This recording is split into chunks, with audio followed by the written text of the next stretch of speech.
Okay, just a quick introduction. Hello, everybody, and welcome. So, today I'm talking about AI. A lot of people are very, very negative about AI and, almost angry. We've got the AI anger, haven't we, online? And it's not ceasing. So, I want to do this presentation to talk about how to be a successful book publisher using AI tools, but what actually makes that successful? What is happening in the market right now? We need to understand what is happening in the market right now and what is going to be happening in the market over the next 12 months so that we can recalibrate our pathway to success. If we don't really think about where the market is at or where the market is going to or what direction it's changing, then we're just going to do the same old stuff. And it really isn't going to work if we just do the same old stuff that a lot of book publishers have been doing over the past few years. AI anger. Yes, it really is. Um, got too involved with the book creating. What do you mean? That sounds like a good thing to me, right? Anyway, let's let's revisit that, Shelley. We'll give you some therapy. Okay, so let me get off that tab. I was just showing everybody my next creation. And then I think I've just got 5 or 6 slides, and then I'll talk to you a bit more about workflow.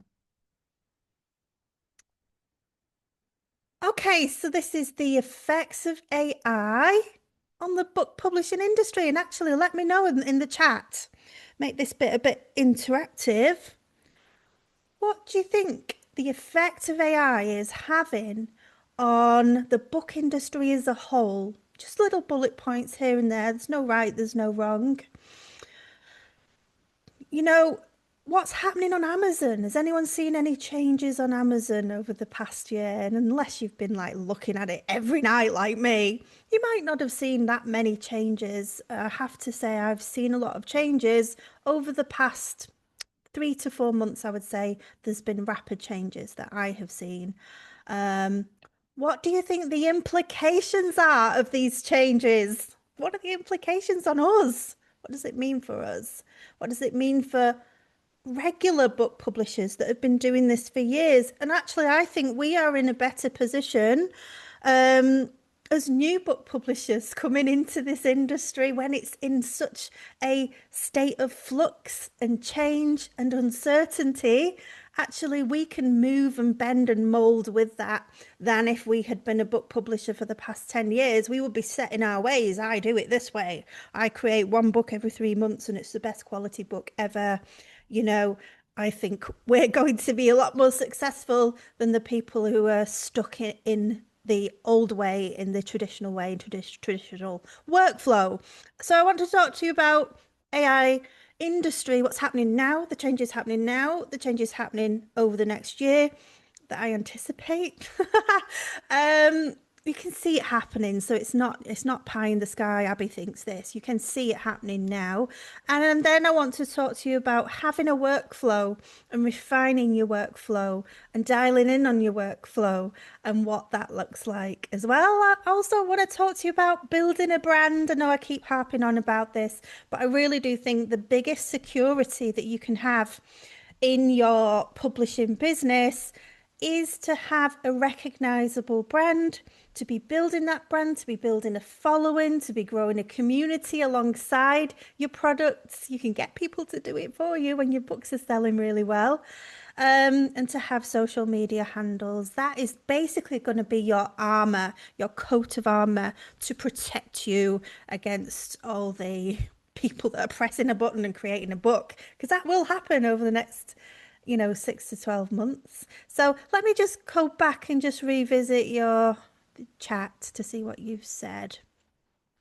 The market is getting flooded with shoddy stuff. It certainly is. But luckily, that is sinking to the bottom, and a lot of us won't see it, which is a good thing. But we don't want our amazing books to sink to the bottom, do we?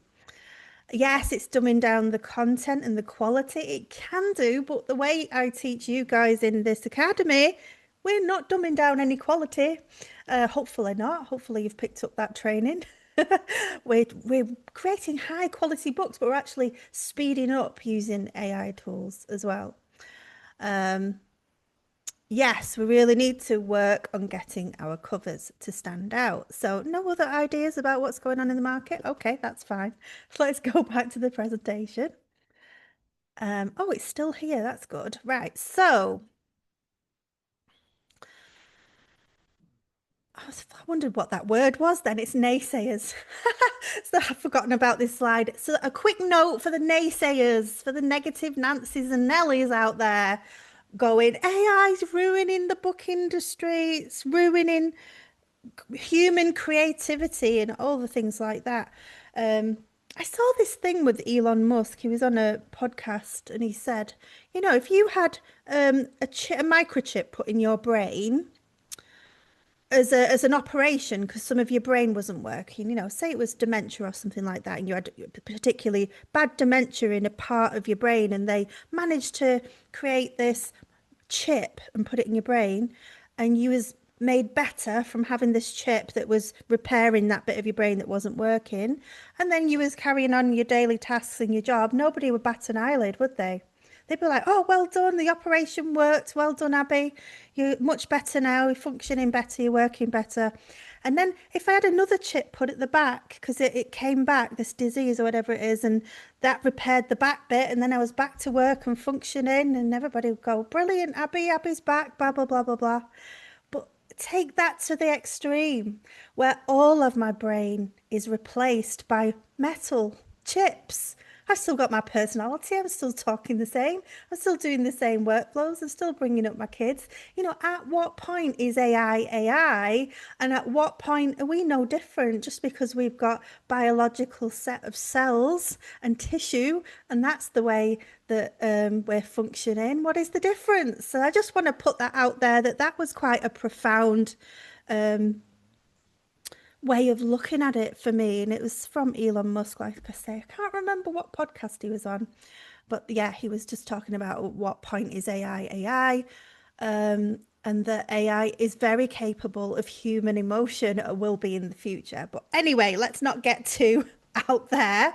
But what I did want to say about the naysayers about the book industry, let's think back to, was it 100 years ago? We didn't have cars. Well, I don't know if it was 100 years ago, but roughly.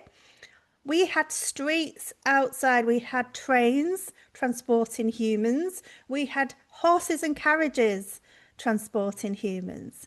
Loads of horses. Everybody had horses, horse businesses. It was one of the most lucrative industries to have a business in was horses, horse breeding, horses pulling carts, creating carts. And that was totally overhauled, wasn't it? By one guy who invented the car.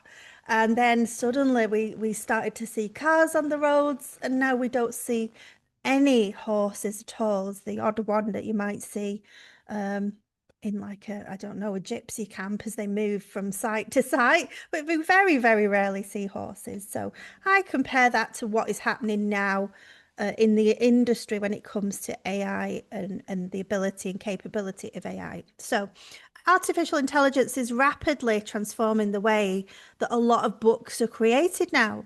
A lot of people are very unhappy about this because it threatens their jobs, their livelihoods, the way that they've been writing books and creating books all of their lives. Their intellectual property is at risk, not in terms of just grabbing their stuff and just putting it out there and copying it, but actually using their stuff in AI tools to create a totally different story with a similar process. All stories have a structure to them, a hero and a villain, and then it all goes wrong, and then they all get back together at the end. So their intellectual property of their books is at risk in that sense, and there is no, legal recourse to say, well, that book kind of has a similar structure to mine, but I've got no proof that they actually used mine to create the structure of theirs. And is that a breach of intellectual property anyway? Yes, it is to the person who created the original book, but no, it isn't in terms of the law. I don't want to get too deep into IP, but they're threatened. They feel very threatened and very disgruntled, and so they should, about this massive change and overhaul of the market. The whole world is potentially going to be turned upside down in a heartbeat. And this has been their job and their livelihood for 20 years. But so it was with the horse and cart businesses. And this is the way of the world. We cannot stop AI from being used and utilized and made better and improved and worked on. We cannot stop it. So what is the point in being a naysayer? And what is the point in trying to litigate against all of this when it's just impossible to navigate? It is so globally and internationally used. The truth is that no amount of campaigning and negative comments and negative thoughts and beliefs about AI is going to stop this revolution from totally changing the whole book industry. So we have got a choice that we can make. We can stay disgruntled and unhappy and talk about people stealing IP and copyright and stuff and just stay on that wagon. Or we can go on the success bus and we can choose to learn AI tools, to use them ethically in a way that we feel good about ourselves, to produce a brilliant quality books, to use AI tools to actually speed up the content creation process, but actually to give us extra time to make extra great books. So we don't have to create a load of shit. People could think AI books, that means shitty books. But actually, I've seen a lot of human created shitty books, really bad ones in my time. And there's going to be some really bad human ones, and there's going to be really bad AI ones. The thing is, people think they can come in this industry, go bish bash bosh on ChatGPT and create a great book. It isn't as simple as that, as we know. So we can either move with the times or we can stay stuck where we are. So this is what I wanted you all to really understand. What is the effect of AI in book publishing now? And what is the projected effect that's going to happen to us and with us over the next 12 months?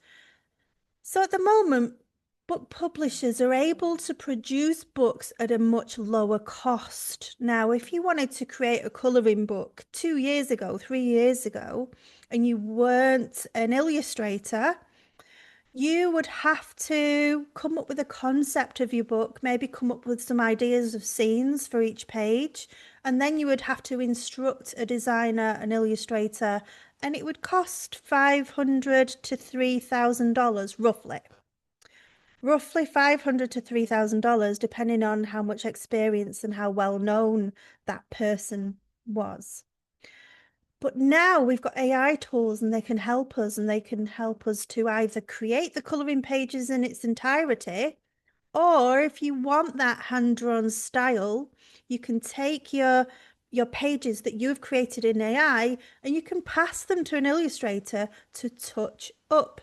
And this costs $100 to $300. So you can see a massive difference in the cost of production there. From 3 years ago, we're talking thousands of dollars for a really good illustrator. And here we are, AI has created the sheet, you've created the concept, all the pages, pass them to a designer if you've got the budget for it, to really get that premium hand-drawn style for a fraction of the price.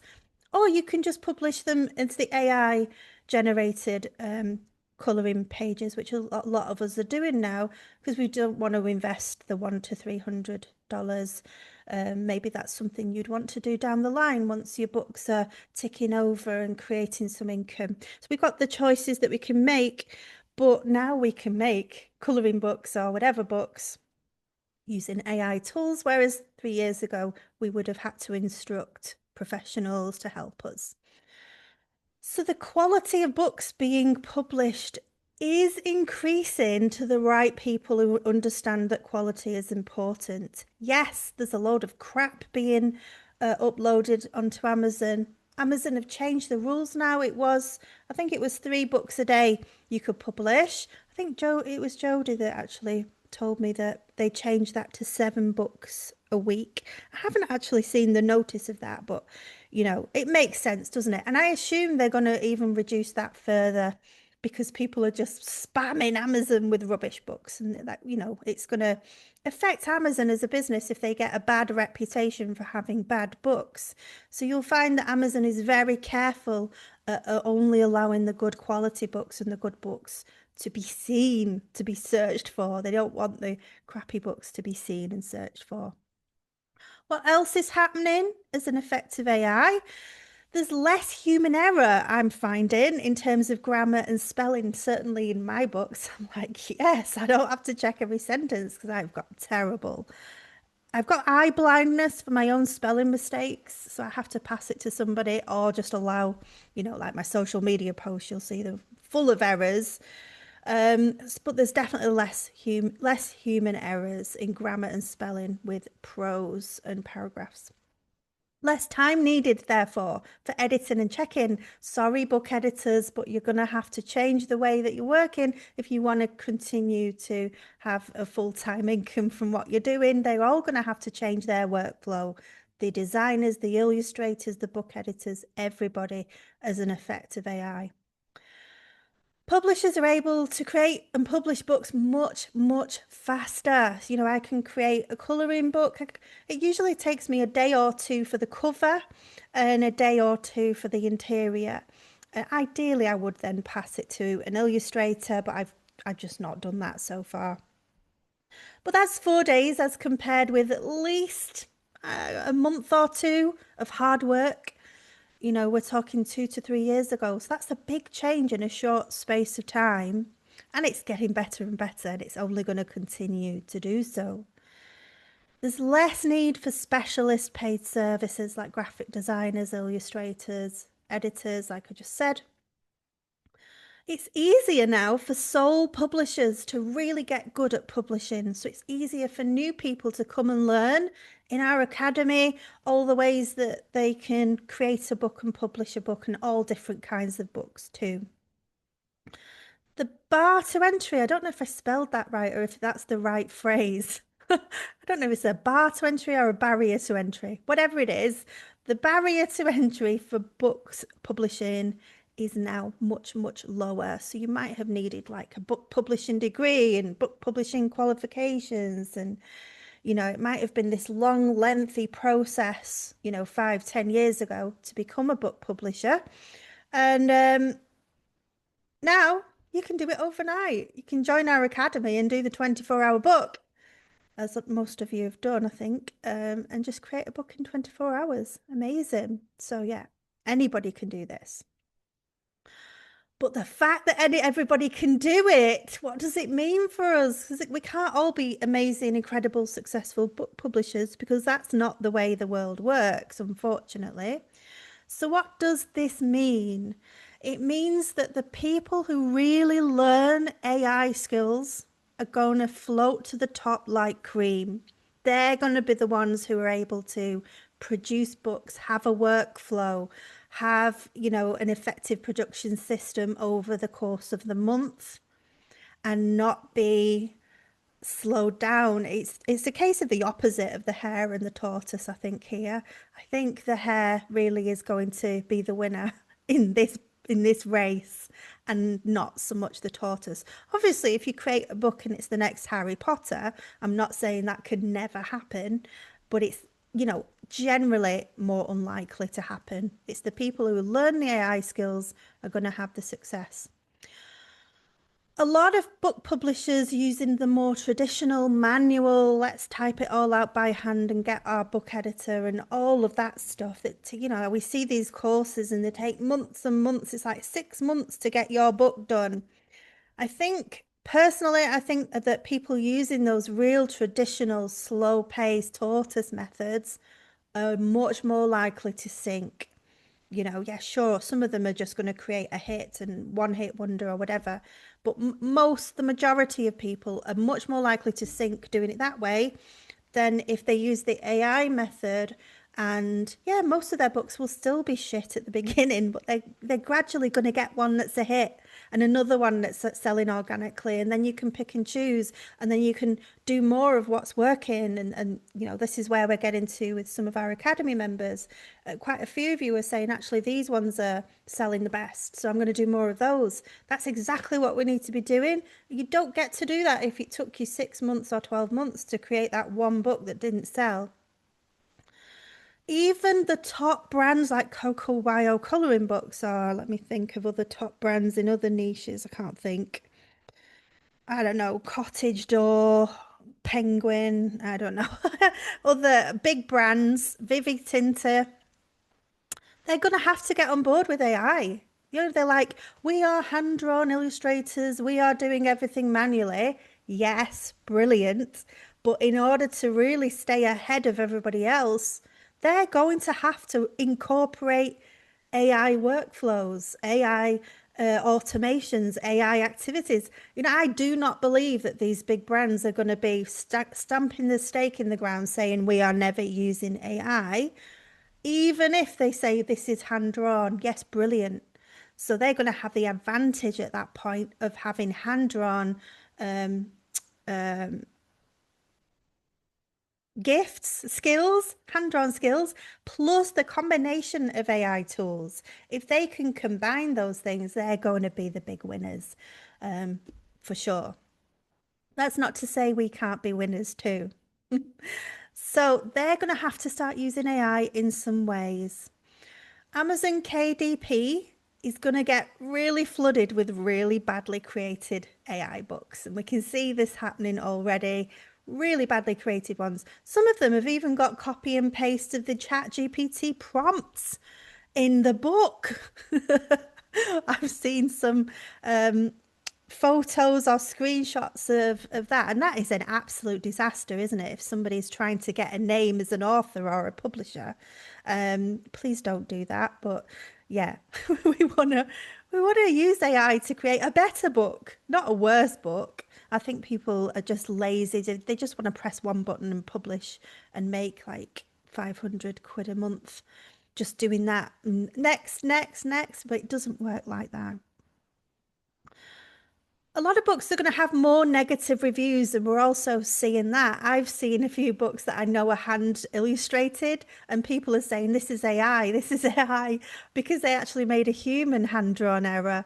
So I think there's some sort of paranoia, AI paranoia is going to be going on for the next year, and we're all going to get reviews that say this is AI, this is AI. So if you do get that, try to not get too dejected. It's happening everywhere, like I say, even in books that are not AI created.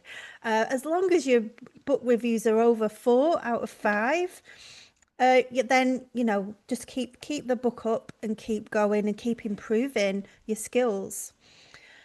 Um, yeah, and lastly, the people who publish books a lot more slowly, they're probably going to just drown, and that is most of the naysayers are, I'm not using it. I have seen a lot of people like that, and I just think, well, I'll just see where your income is in 2 years' time if you're just going to be stuck in on that boat, on that ship. So, how to be this successful? This is what I'm interested in the most. We understand the effect of AI and what's happening right now. We understand what this can do to the whole market as a whole and what it is doing right now. But we need to understand, how can we be successful in this ever-changing, crazy AI generating growing market. So the first thing is that we need to learn AI skills, ideally in one niche, maybe two. So I'm learning AI skills at the moment in like an anime manga niche, right? And I really want to grow that brand because I think it's going to be popular for the next 5 to 10 years at least. And I want to get really good at using AI tools to create high quality, like whatever you call it, manga style illustrations. And I've got another book brand where I want to do home interiors because people love colouring in home interiors and rooms. Um, and so I'm learning the AI skills to specifically create very intricate and detailed home interiors. So we want to choose the areas that we want to learn the AI skills in order to be the most successful. If I was trying to learn AI skills to do cute, comfy colouring books and to do hand-drawn style ones and to do home interior ones and to do monochrome ones, Can you see that really it's a full-time job learning and honing the skill of one style or maybe two maximum? So, how to be successful is really learn and hone one style. So, it might be a comfy, cozy, cute. I'd advise you probably not to do that because it's such a saturated market. I don't like saying saturated. It's not, but it is. It's harder to really stand out in that market. Um, but yeah, rather than it can be tempting to go down this rabbit hole and learn that AI skill and then go that down that rabbit hole and then you see another ad for another AI tool that can do XYZ and then another ad for another AI thing that can automate blah blah blah blah blah and you end up spinning around in circles and chasing your tail and that's what I don't want anybody to get into. I've nearly gotten into it a few times now and just really had to sit back and really assess what am I doing, what is my goal here, and what is a bigger goal, why am I doing this, and stop myself. For example, we had that big Tony Robbins and Dean Graziosi thing that has just happened, the big AI summit. I don't know if anybody attended that, but it was like 80 hours of AI training. It's like, oh, I need to learn this and automation and blah, blah, blah. And then I thought, no, I'm learning anime style interiors and home design interiors as an AI process. I'm going to really double down on that so that I can create more books like that so that they're better quality and so that I can build my brand. I'm not going down this 85-hour, let's create an AI twin rabbit hole because I'm not ready for that yet. I don't need to be doing that yet. So just be really mindful of the AI skills that you pick and choose to develop and learn, and be really mindful that you're not just trying to, just get a taste of everything. That's your dopamine hit. We all love a good dopamine hit, but we want to be in here to have a successful business, not just a dopamine hit. Yes, so try not to go down too many AI tool rabbit holes. It can be very easy to get trapped in those. We want to be successful, we want to plan and refine a fast-paced, productive workflow. So even if you have a workflow, and I think it was Wendy who said you're writing down your workflows, aren't you? So then when you come back to do that workflow next time, see if you can refine it even more. So, for example, I was working in one tab at a time and I would be watching some YouTube training or something. And I've said this on some of my trainings in the past few months. But now I'm working in two or three tabs. I know a lot of you have seen my tabs. I've got 100 tabs open. But what I mean is I'm getting GPT to create images in one tab for one book and create images in another tab for another book or maybe the book cover. And I'm working in several tabs and working on Nano Banana. And here I am clicking on tabs and getting it to do something and clicking on another tab and getting it to do something, clicking on another tab and getting it to do something. Because before I was clicking on it and waiting for the generation of the image and waiting. And yes, I thought I was using my time really well because I was watching some training or something. But actually, my productivity was not at an optimal point. So now I'm working in several tabs at once. Now, don't do that with your first book because you'll leave the academy and you won't want to ever come back. This takes a bit of practice. Do a few books first, know what you're doing, decide on what style you want to really develop and hone those skills in. And then think, okay, how can I use two tabs here? Could I maybe be working on my cover in this tab and work on the interior in this other tab? And then you can start to work on three tabs and four tabs. And I'm telling you that it's limitless. When you get going, you can be creating 5 books at once, guys. It's very exciting, and they're not going to be shitty AI books. They're going to be really high quality because you've honed and developed those skills and you know your workflow. And that is the thing that I want to get across in this training. The workflow, the honing and developing certain skills, you choosing where you want to be great, where you want to be really good at. I think about, architects.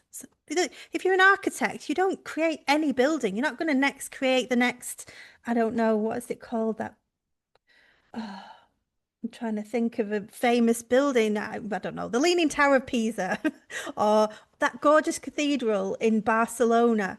You're not going to be doing a three-bed bungalow on Monday and then be an architect for the next cathedral in Barcelona on Tuesday. And it's exactly the same with your AI skills. Like I say, choose a style that you want to create and develop. Um, So, you want to plan and refine a fast-paced, productive AI workflow. And don't settle for your workflow once you've finished it. Make sure you revisit it and you tweak it, improve it, and then you might add a second tab workflow that you're going to use alongside that first one. And you can have that in a written, step-by-step format so that you don't forget it. Like me, I go to bed, go to sleep, wake up, forget what I was doing the day before. So have that workflow written down. To start with, focus on quantity. And I put a question in our academy, like which is more important, quantity or quality? And loads of answers, loads of responses, and very different answers too, which was very interesting. I think it's more important to focus on quantity first because you're developing those initial skills and the ability to publish. And I think it was Beth that was saying in our last call, she just wants it to be perfect and doesn't want to press publish until it's perfect. But perfect is never perfect. In 12 months' time, that book you thought was perfect in January, come December, you'll think it's the worst thing you have ever created. So actually, perfect is never perfect. So focus on quantity just to begin with and try to get over that perfectionist feeling. Just think, yes, I'm happy with the book cover, I'm happy with the interior, I'm going to publish. And publish those first 20 to 30 books. And then actually you can see, well, which ones have made a few sales to then decide the direction you take after that. And then focus on refining the quality and moving in the directions that you are finding success. I think a lot of people join the academy, they go a bit too slow and then they get a bit despondent, dejected, and lose that motivation. If you're going at a faster pace, you're going to be a lot more motivated. You start to see your first sales coming in, you're going to be a lot more motivated. Trust me, that definitely happens. So try to focus on speed and quantity to start with, and then hone the quality and go in the direction of profitability. Focus on refining the quality of your book covers. You can do this from the beginning. Work hard on those book covers, whether it takes you if you sat at your computer for 10 hours solid, brilliant. I want you to really focus on those book covers and I want you to tell me I've got 30 different iterations of this book cover and this is the one that I think is best, but I've got these other four, I'd like some opinions on which is best and what tweaks to make from here. I feel that people are just creating one cover, tweaking it, improving it, and then that's it. But I want to see 20, 30 different versions of that cover. And we can do that easily in Nano, Banana, and in ChatGPT. I think that is it. Yes, success tips, just slightly different here for books that you think I'm going to run some ads to this book, or if you want to just go all organic. If you're going to run ads, it's actually better to move quickly, to operate several tabs all at once, to focus on broad, popular niches, trending niches, because when you run that ad, it's going to go out to, say, 300 people. And if 300 people, if it's a trending, broad, popular niche, a lot more people are going to buy that book and click on that book out of the 300 than if you created a book, say, just to use Jeanette as as an example. Jeanette did a book on autism, PDA autism. Very successful book. It's selling organically, very successfully. But if you run an ad to a book like that, are we really going to hit the right audience? Amazon will try to help you to hit the right audience. But it is better to go with a broader, more popular niche if you're really going to be focusing on paid ads. You want to also create something unique.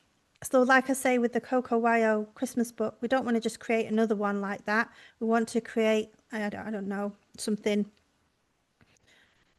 really, really unique. Like, I don't know, Apocalypse Cozy Christmas, Zombie Apocalypse Christmas. I don't know, whatever. Something unique. Um, you want to run ads to at least break even, and don't worry if the ads are breaking even. That's not a failure of a book. Sometimes we have to lose a bit of money on ads at the beginning, then break even on ads, and then go into profit as we've got more book reviews and as the book has gained more traction and popularity. And also, if you're building a brand, it's great, gained more traction and popularity. And then try to publish several books per month if you really want to turn this into a full-time income. That's the pace at which I highly recommend that you go at, ideally one book a week. That's very doable, a couple of days on your cover, 3 days on your interior.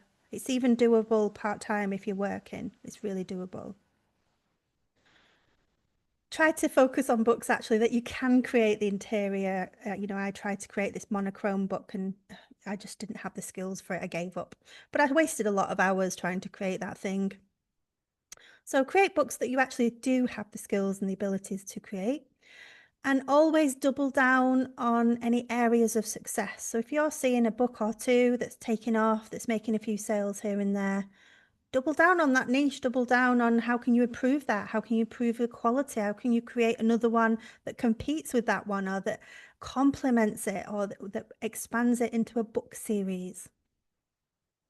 And in terms of organic sales, which is what we all tend to want first of all when we start a book publishing business, you want to still move quickly.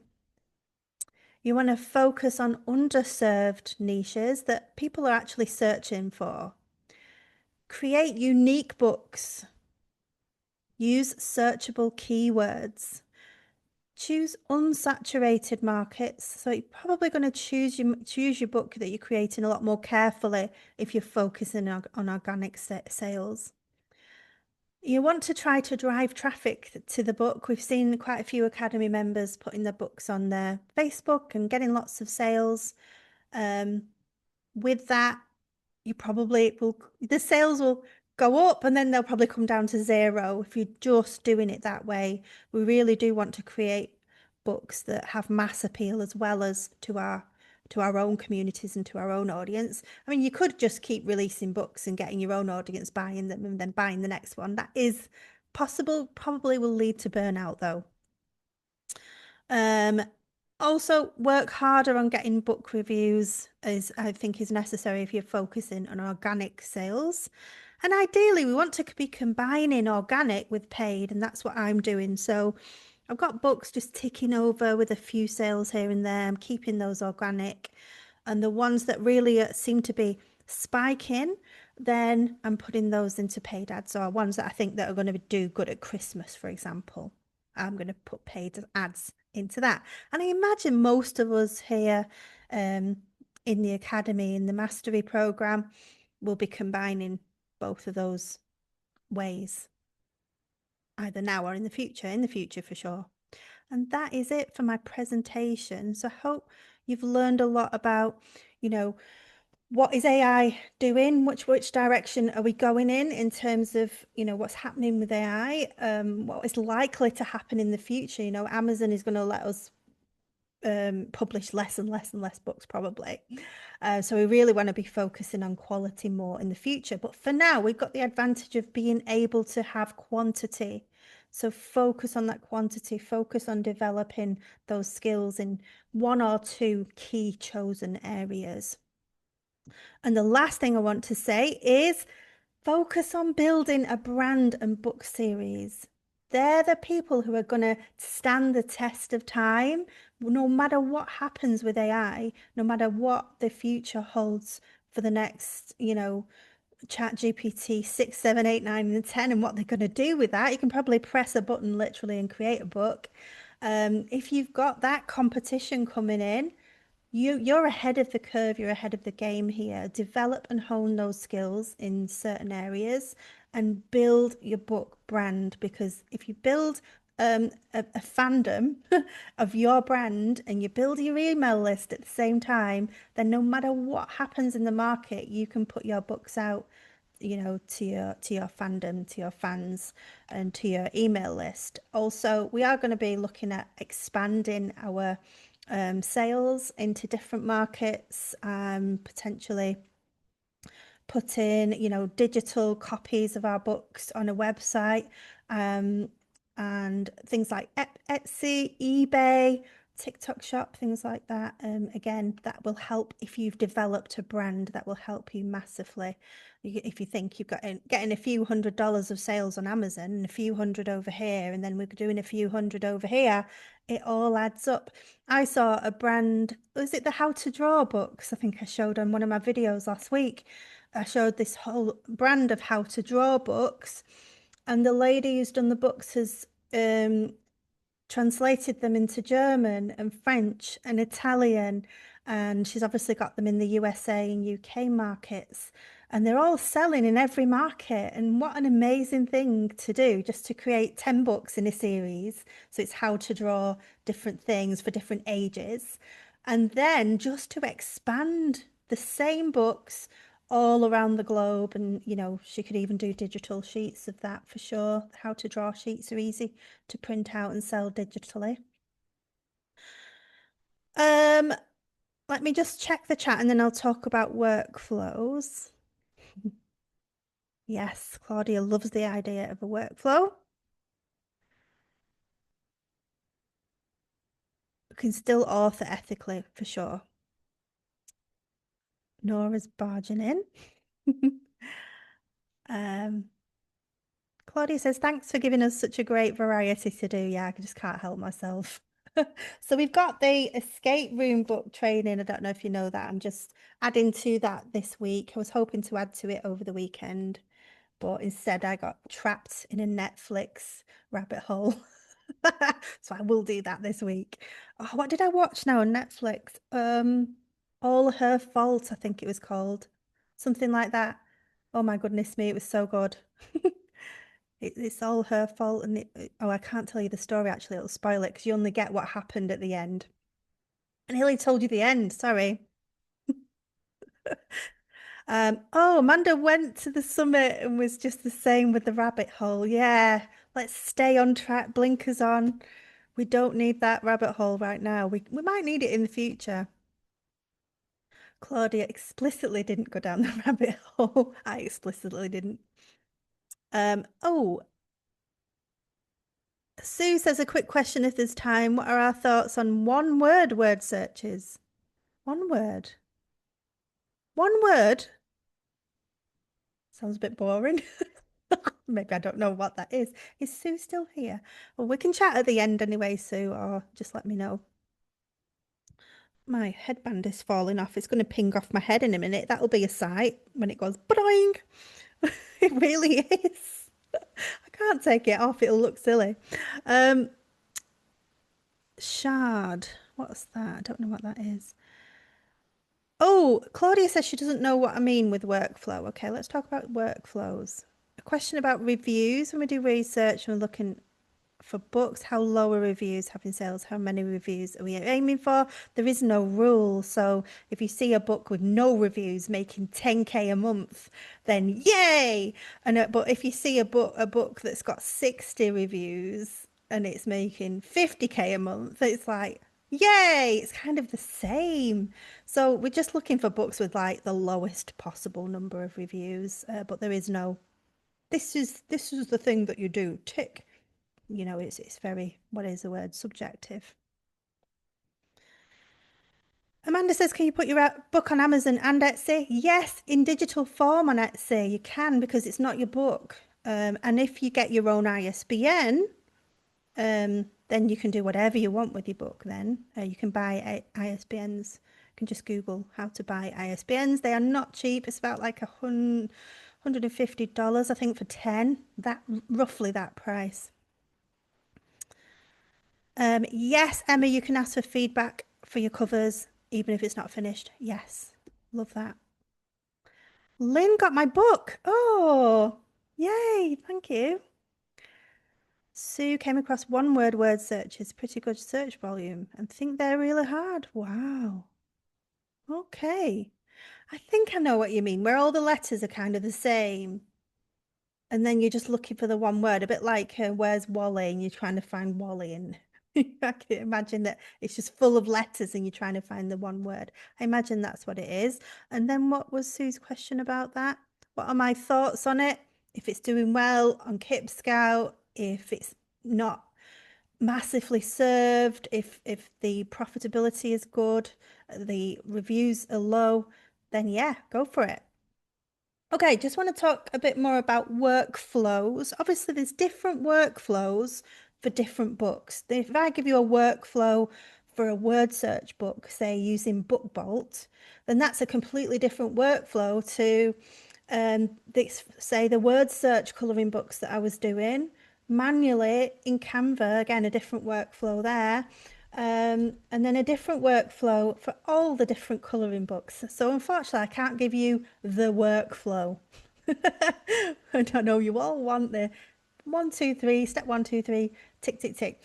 But you know, as we know, all books are different. They're different sizes, different shapes, different interiors, different covers. They're on different topics. They're different. They blend different topics. That's what makes this industry just so spicy and incredible. But your workflow is what am I doing step by step to create this book? And then setting out the steps step by step. So that is your novice beginner productivity workflow. That's your beginner workflow when you do your first book. And then if you think, okay, I want to do 10 of these books, how can I double down on my workflow? Well, where are the points of resistance in this workflow? So, for example, for me, when I was creating, um, I can't remember which colouring book it was now, but I was just sat here waiting for ChatGPT to create the next image. And I was, it's a few minutes, isn't it, for each image? Even in Nano Banana, it's a bit quicker there, but it's you're still sat waiting. Um, And I when you add up all that waiting, it's hours and hours and hours and hours. So then I thought, okay, can I open up another tab and be working on the cover, my book cover in another tab? So that's then a completely different workflow to the beginner workflow that I had previously. So then I'm adding in, okay, now in tab two, I'm going to ask for ideas, about the cover to give cover scene ideas that are unique and that will stand out in the Amazon feed. And I can have a chat with ChatGPT about what will make my book cover stand out. And I could maybe screenshot all of my competitors and give it to ChatGPT. So I could have a chat with ChatGPT in one tab whilst in another tab, it's generating my images and giving me different images for the interior. And this is obviously a more advanced workflow, but you're obviously going to be a lot more productive using that advanced workflow. And then imagine Joe Smith, bro marketer, AI extraordinaire, comes and works with me for the day. Hey, Abby, I'm going to work on my AI books with you, Abby. And I'm sat here with my two tabs thinking I'm really cool. But he's got three screens. He opens up his laptop and he opens up another screen and another screen. And he's flicking from tab to tab to tab. And he's created 10 books that day. Well, you can imagine his workflow is a lot different to my advanced workflow. So it's how far do you want to go with this? We don't want to burn out. But I remember I used to start a job. I used to get a new job, start the job, and they used to put me to shadow somebody to see, how they do the job. I'm going to shadow them. And they'd be flicking around the screen, click, click, click, click, click. And I'd think, oh my gosh, I'm never going to do this. I'm never going to be able to do this. And then they'd sit me down at my own computer and I'd be like really slow. I'd be that tortoise clicking around. How do I do this? How do I do that? Crashing the whole thing, you know how it is. 3 months down the line, somebody was sat with me out and they were shadowing me. And I was the person click, click, click, click, clicking around because I had learned how to use that system and learned how to do it. And this is what I mean with the workflows. Ideally, we don't want to be doing totally different books, one after the other after the other. Sometimes we have to just to keep ourselves interested. But in an ideal world, you would do like take the anime manga books. Like I want to do 20 anime manga coloring books. And in an ideal world, I would create a workflow for doing these books and I would be opening all different tabs and creating them all together all at once. But we have to build up to that. So, the training today is think about your workflow and write down your workflow, and then think about how you can improve that workflow and make it faster, but also make it manageable and enjoyable for you to work in that workflow. I wouldn't want to work like Joe Smith. I don't think I would ever enjoy trying to create 10 books in one day and clicking so fast. I think it would actually stress me out and I would end up with a heart arrhythmia if I worked like that. So we've got to find a balance that works for us as individuals and think about, okay, am I going a bit slow here? Where can I be a bit more productive? And just ease into that productivity and ease into making those tweaks and improvements. Add in an extra tab and think, I'm going to be a rebel today and add another tab. Give it a go, and get your workflow up and up and up. Obviously, the more quality books we can create, the faster and with a low production cost, the more successful we're going to be. And if we can add into that mix, building a brand, and having a memorable brand that people can get on board with, then, that is your key to success right there. Nora says, so do you have several GPT tabs open? Yes, I do. So I'll be talking with it and discussing a book interior on one. On another one, I'll be creating like potential cover images and asking for different ideas for cover images. And in another one, it'll be generating the cover interiors. So I, at the moment, have 3 open at once, and I'm also working in conjunction with Nano.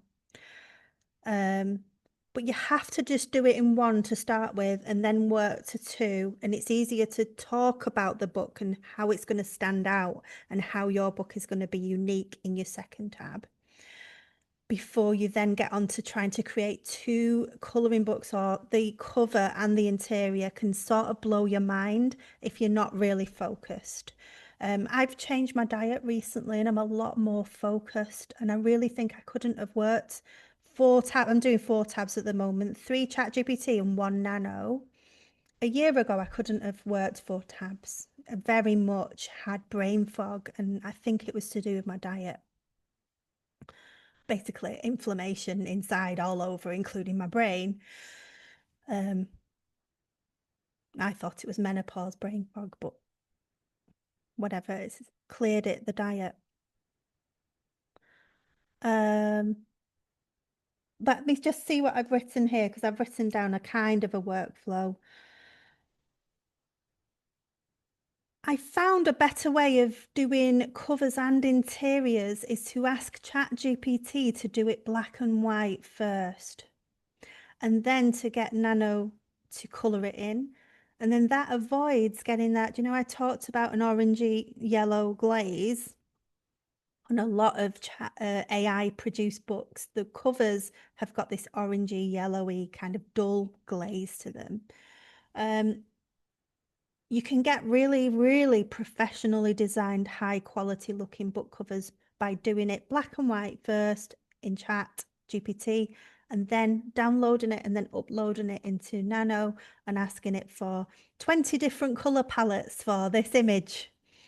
Get it to do 20 while you're working in your other tab, while it's doing those 20. And then you can choose your favorite one. And then your next step is, well, how to add embellishments, lighting, shadow, more detailing to the one that you like the best.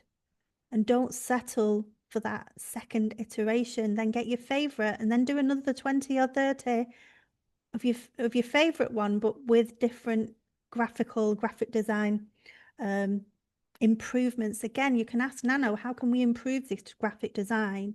You can upload reference images and say, look, this design here is using this highlighting style. How can I add this highlighting style to my cover? And that's the way that you get your book covers to really stand out and look really professional. And no one will say this is AI generated. If you go to that advanced level of basically AI prompting, to get an AI prompt, get the favorite book cover that you love, the style or the glow or the image or the neonness, in the style that you're wanting for yours.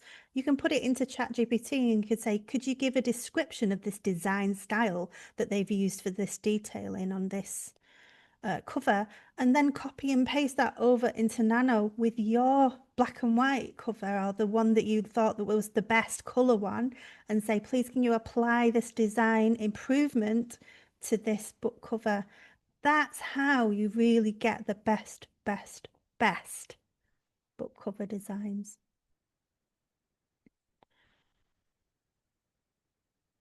And then in big letters here, I've wrote the word brand. So just to end on that, I know I've already talked about it, but you are protecting yourself and your business if you build a brand.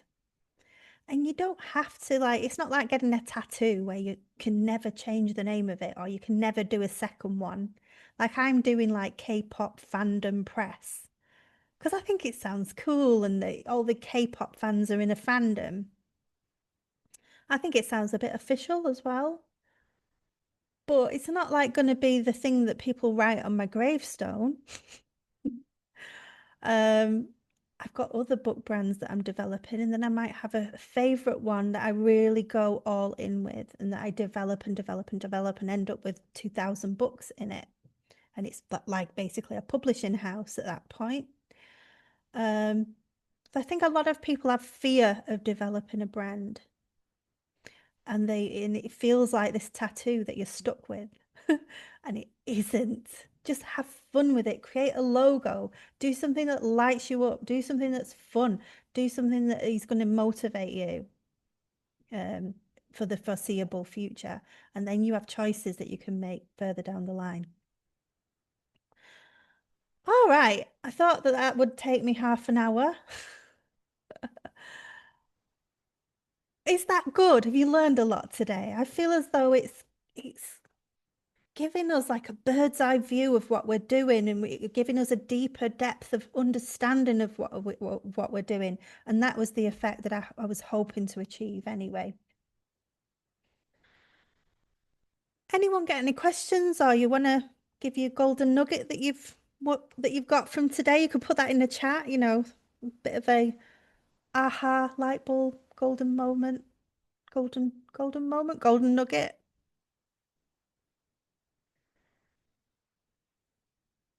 Lynn says diet has a lot to do with brain health. Yeah, I never knew. I thought it was menopause. Yes, Pam, if you put a book on Amazon, you can only sell it on Amazon with their ISBN. You're kind of beholden to them, um, which is good for beginners because you don't want to be spending hundreds of dollars getting an ISBN for books that are crap. Our first books are crap. My first books were crap. All of our first books are crap. So I advise us to buy ISBNs when we're getting really good and we're building a brand and that books are good and they're selling at that point rather than at the beginning. Some people have started buying them and putting them on Ingram Spark. If you put a book on Ingram Spark, it puts it on Amazon as well. Some people are starting that way, but I think it's pretty expensive. B12 folate deficiency. Yeah, there's a lot of anemia at the moment. Lynn is a gut brain expert, maybe a gut brain expert book brand, Lynn. Hint, hint. Any questions, guys? I think I answered Sue's not very well about the one word search. And we're not just doing colouring books here. It's just my fault because my mind is on colouring books because that's what I'm doing right now. So when I talk in my training, I'll be talking about word search books. You know that I'm doing a word search book. But that's just where my brain is at right now. But all the things that I'm talking about and saying and teaching apply to everything. Maybe not so much the several tabs when it comes to if you're building a word search or a puzzle book brand, but the same principles of what can you do at the same time, or how can you speed up? How can you get ChatGPT to do 8 tasks instead of just one at a time? It's about the process of trying to do things quicker and more productive whilst retaining that quality.